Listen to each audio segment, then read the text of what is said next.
Good evening, and welcome to the Writer's Block.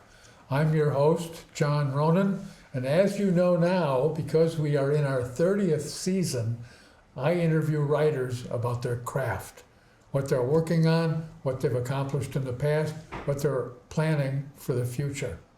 It's a bit wider than just writers, though, however. We have had on sculptors, we've had on musicians, we've had on actors.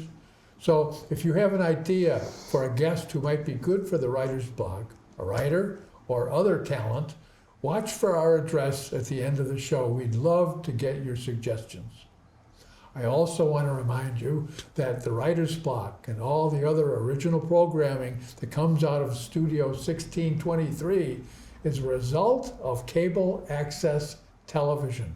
You don't get that with Dish or other ways of getting television into your house. You stick with cable, stick with the Writer's Block.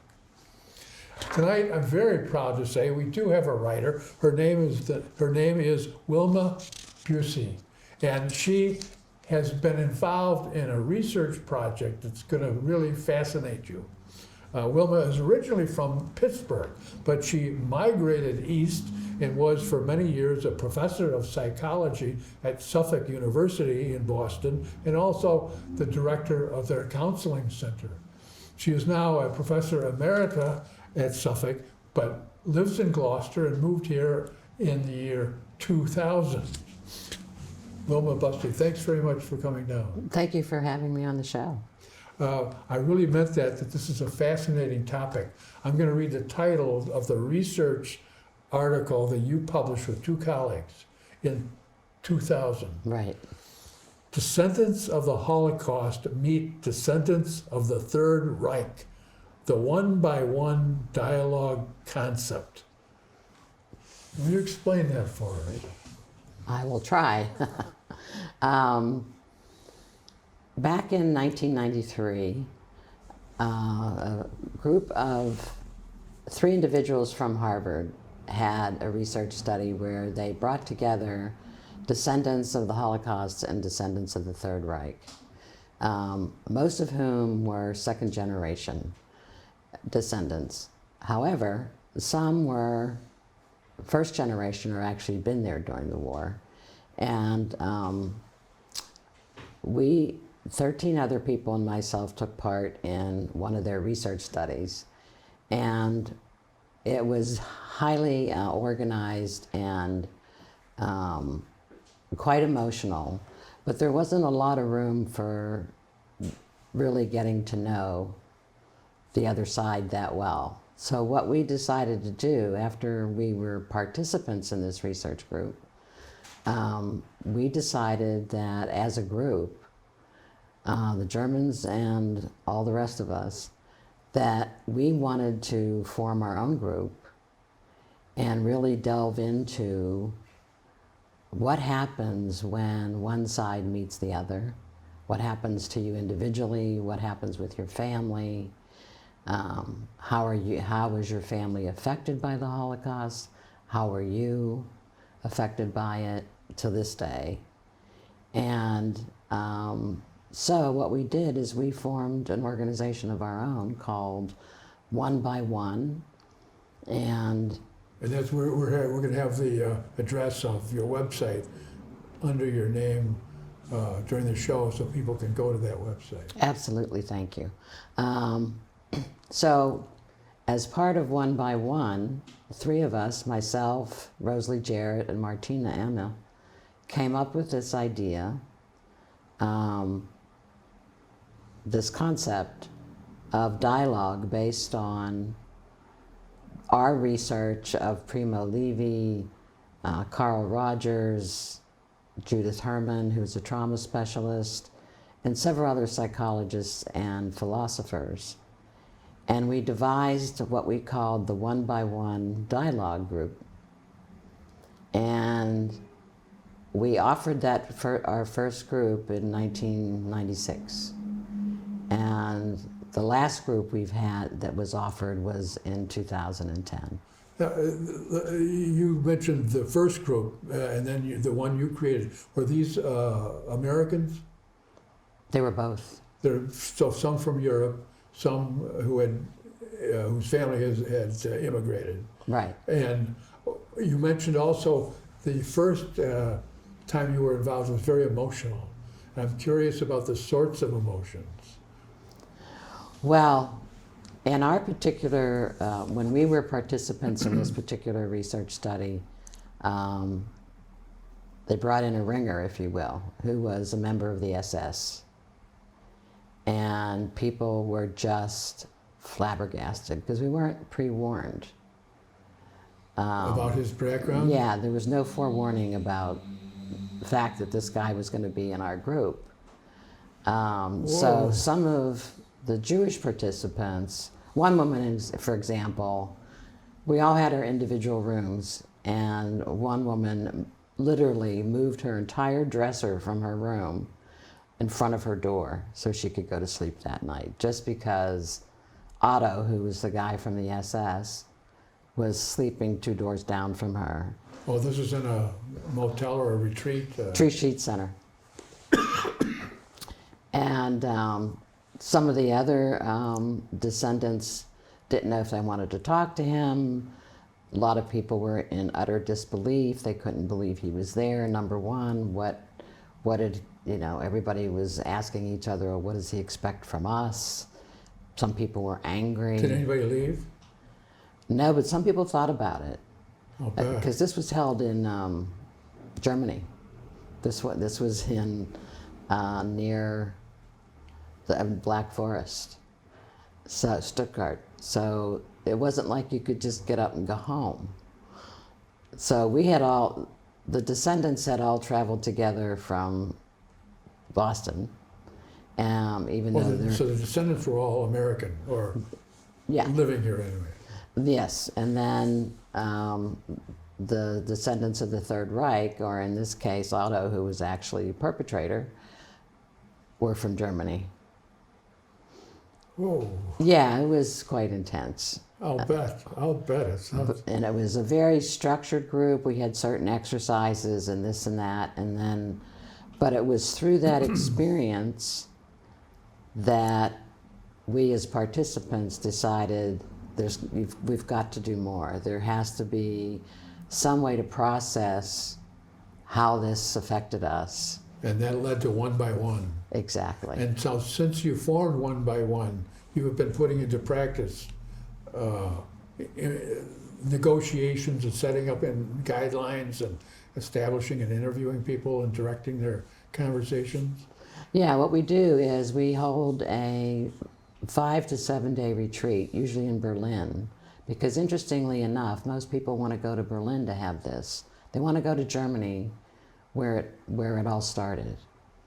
Even though they're afraid, or their parents, some kids, and they're not kids, but some descendants, that are second generation, whose parents are survivors, didn't tell their survivor parents that they were going to Germany, because many were forbidden.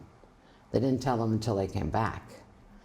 So it was a big step for some people to... So this caused a great deal of friction within families. Within families, among siblings, and but it turned out that it was worth the risk, because what we were able to do is we had a 5-day group, and we lived together, we ate together, we talked together in the evening. Both sides. Both sides. Communal tables. Yes. And then there was a little bit of free time, and then there were activities that people could partake in. But, so we would start the group, it would usually go 2 to 3 hours in the morning, and we would talk about how did the Holocaust affect you and your family. And each individual would get about an hour to talk, including questions from the group. Unless they didn't want questions, they could say, I don't want. Really, an hour. An individual had an hour. That's a long time. Right. Some took that, and some didn't.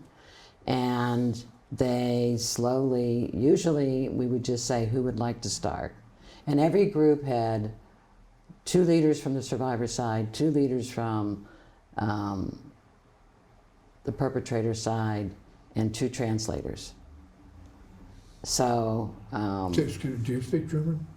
No, no. My mother did, and my father, no. My father was German, he didn't speak. My mother was Polish, but she did speak German for obvious political reasons. So at each of these retreats, that's the procedures you would follow. Mm-hmm.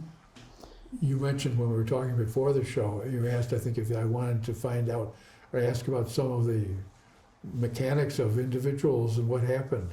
And I said, yeah, I'd love to. Well, one story that stands out is there is a man from Vermont, and I'm sorry, not from Vermont, from Connecticut, was there, and there was a woman who his father was high up in the Gestapo, and it turned out they were talking about what happened to them, and how how awful her father was, and what he was like at home, and how he would just disappear, and it turned out that he was the head Gestapo in White Russia at the same time that this man from Connecticut's family was in White Russia, and so her father was personally responsible for killing his relatives. Oh. So the whole group just went, oh my God. Because here it was. I mean, here's the deciding moment. Do you hate this person? Do you hold them accountable for their father's sins? What do you do? Was that person's father tried as a war criminal? No, he never got caught.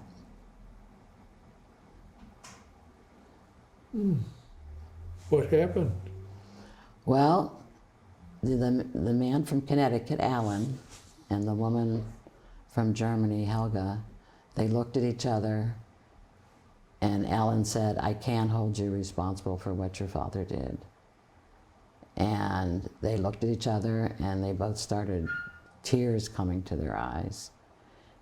And then they hugged and said, I don't blame you, and thank you. Whoa. Yeah, it was just Powerful. very powerful. You can imagine being there in the moment. It was just like jaw-dropping. Yeah. And everybody was crying, and everybody had tears in their eyes and couldn't believe it, because nobody knew where this was going to go. Yeah, I would expect to have a few fistfights with that kind of tension built into the plan. Right, but we didn't have any of those. The closest that when one of the Jewish women met Otto, the SS officer, when we were in group, said over time that she, at first she couldn't believe him. I don't know if I should be angry at you. I don't know if I should even be talking to you. That was about as heightened as it got with him, because people were leery. And then over the time period, people came to believe that he was honestly sorry, that he was truly sorry for his sins, if you will.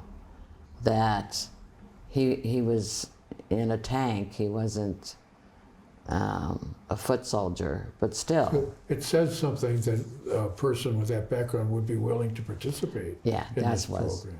that was the most surprising part. What made him come forward, all of us thought there's no way he could be getting anything out of being there, because everybody was suspicious of him. So he was a grunt, essentially, in a Yes. tank. He was not high-ranking Gestapo. No, he wasn't. But, he was part of the machinery. Yeah. So it was hard. And I know for myself, I was leery of him, not just while we were in group, but probably for a year or two after that. And this particular group happened to be filmed and was on Dateline. And I hadn't told my mother I was going to Germany for this particular group, and but I told my sisters. But when the film came out on Dateline, I said, you need to watch this. And when you know it, they showed it on my parents' wedding anniversary. So this was like double whammy.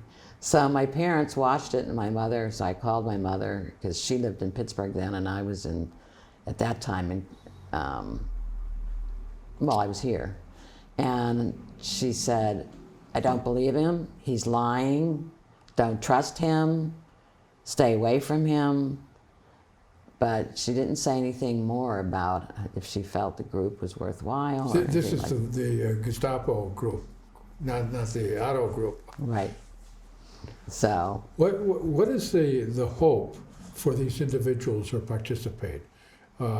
Is there some broad social hope that they will go and form their own groups, or is it for their particular therapeutic reasons? well, the group is therapeutic in outcome, but not a therapy group. So it does turn out that people feel like they go through some kind of transformation and going through the group, being able to tell their story, being listened to by the other side, which has a remarkable effect on people. One of which is people feel like, and I quote, I feel like a burden has been lifted off of my shoulders to be able to say this, to be able to have it validated, to see that the descendants, although they're not responsible, are truly sorry for the legacy that's been left for us to deal with. And so the aim, if you will, there's no one purpose, but the goal, or aim, if you will, is that people are able to just tell their story and have the power of telling your story. Talking it through. It's wonderful, yeah.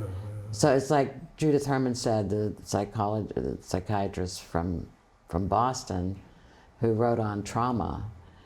It's in the telling of the story that you're able to start letting go. When you hold on to it and keep it secret is when it causes more personal damage. When you would recruit people for these groups, how would you do that? What would you tell them to expect? How did you pitch it? Because you needed recruits. How did you?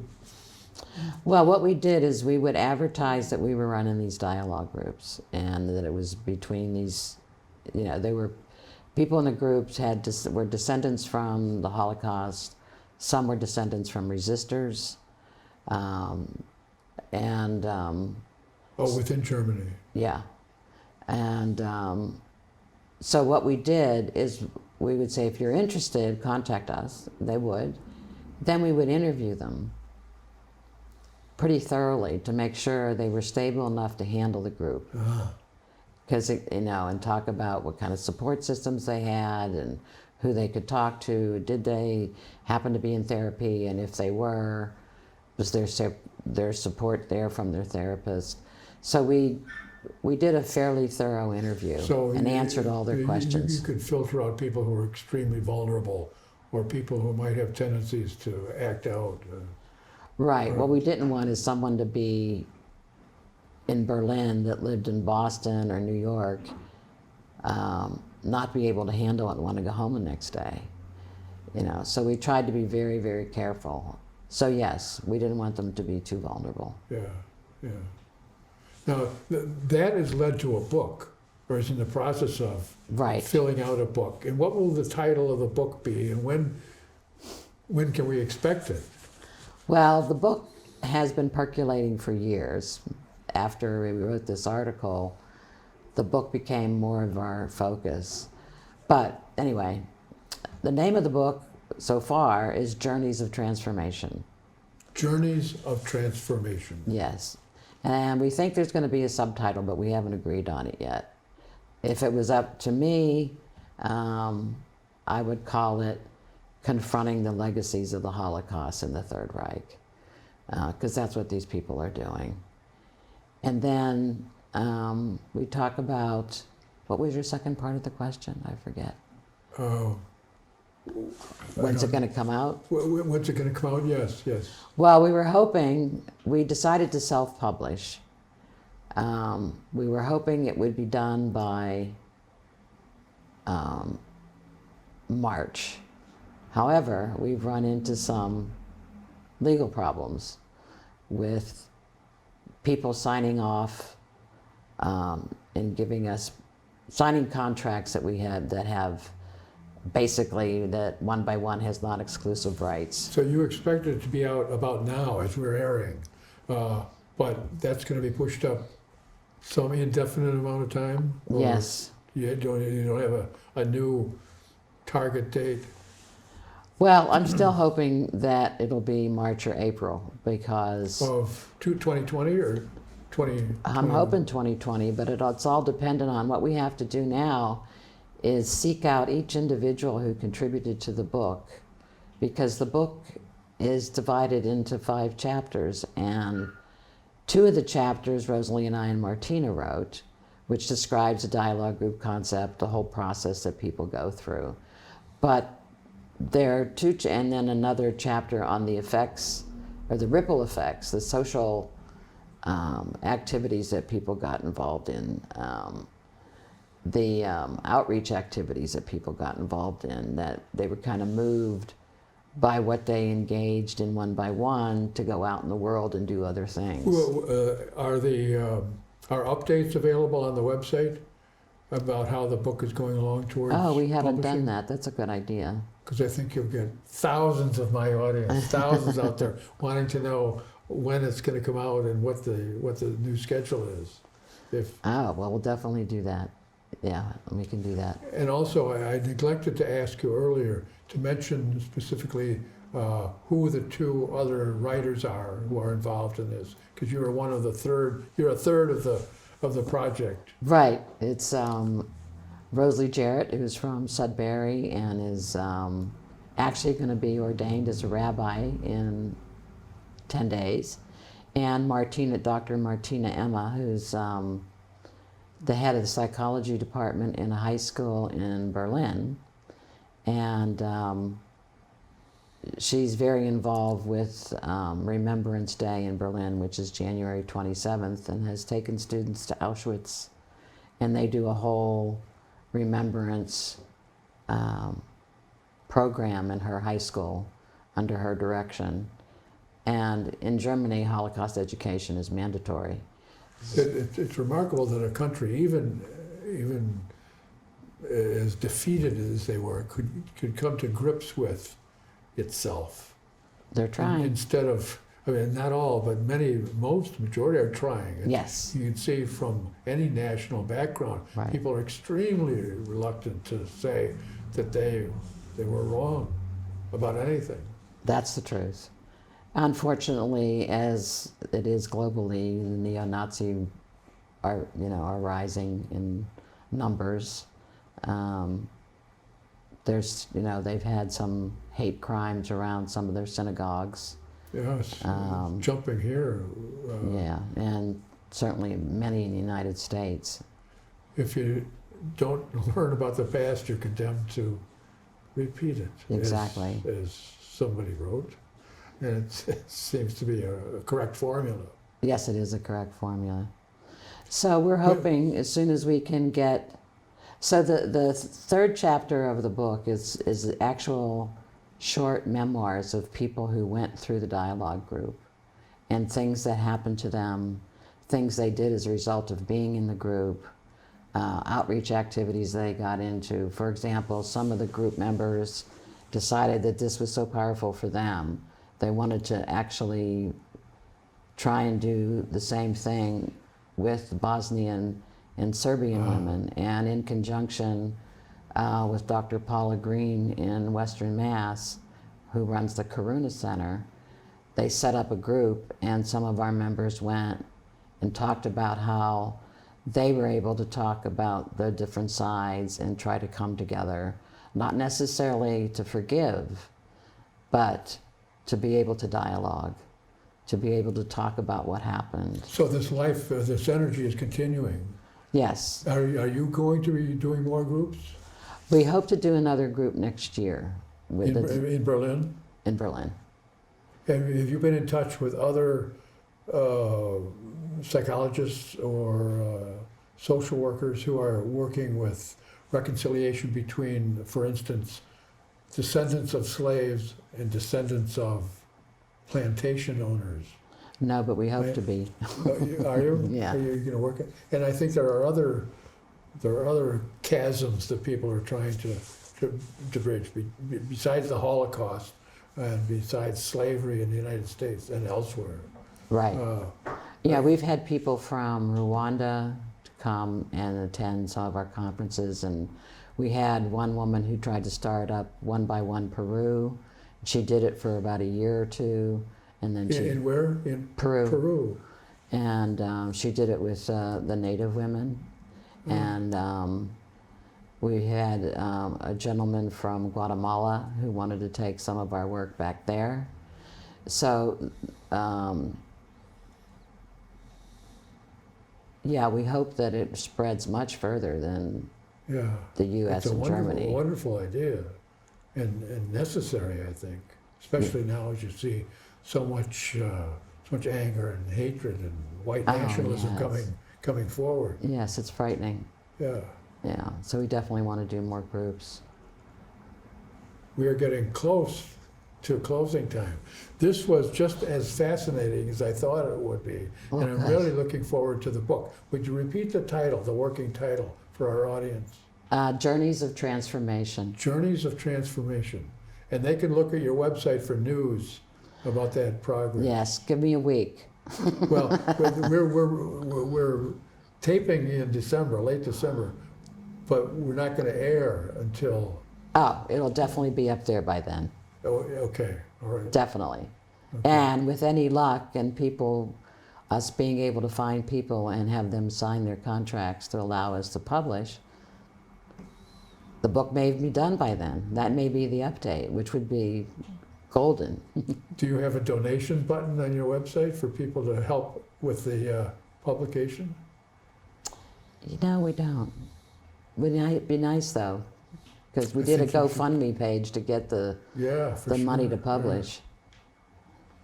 Yeah. I want to thank you, Wilma Busse. Thank you for being with us on the Writer's Block and talking about the research that started such a wide-ranging and continuing effort of reconciliation. Descendants of the Holocaust meeting descendants of the Third Reich. Thanks for being on the Writer's Block. Thank you for having me. I want to thank you for being our guests on the Writer's Block, our airtime guests. If you've learned something about this exciting research that Wilma was doing and is doing and continuing, and the book that's going to come out about it, then the Writer's Block has done its job. Thanks for being with us, and I hope to see you again next week on the Writer's Block. Good night.